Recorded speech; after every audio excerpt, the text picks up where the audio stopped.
Des précisions. Nous évoquions hier la grande pression à laquelle sont soumis les salariés de la grande distribution depuis le début de la crise. Dans la Marne, à Brice, Saint-Brice-Courcelles, un hypermarché s'est montré précurseur en matière de protection. Nous avons choisi d'y retourner. Reportage de Cécile Banazic et Paul-Antoine Boudet.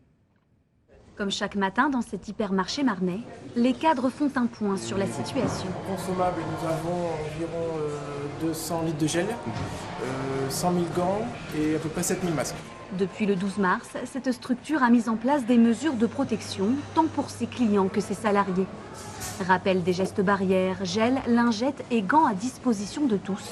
Le mot d'ordre est de rassurer. Ils font tout pour la sécurité quand même, hein. Ils font tout est marqué au sol, c'est bien.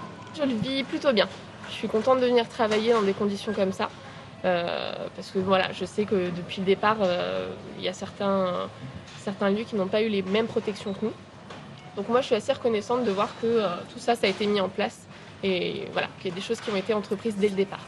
Les employés, s'ils le souhaitent, peuvent prendre rendez-vous avec une psychologue au sein même de l'entreprise. Et les stands traditionnels en contact direct avec la clientèle ont rouvert il y a 3 semaines avec une installation spécifique. Tous les rayons trad chez nous ont été disposés pareil, parce qu'aujourd'hui, ce qu'on veut, c'est vraiment donner l'image où quand la clientèle vient nous voir, qu'on les mette en sécurité, eux et nous aussi. Donc ça fait un partenariat entre les deux parties et on se sent à l'aise. Là, vous vous sentez mieux ? On se sent à l'aise, on se sent protégé par rapport à ce qui arrive. La richesse de nos entreprises aujourd'hui, c'est les gens qui travaillent à l'intérieur de ces entreprises-là. Une entreprise, elle n'a de valeur que la qualité de son personnel. Et aujourd'hui, très clairement, si j'avais la moitié de mes collaborateurs qui ne venaient plus travailler, je ne pourrais pas ouvrir mon magasin. Donc la priorité aujourd'hui pour nous était vraiment le maintien de notre activité par la sécurité de nos collaborateurs.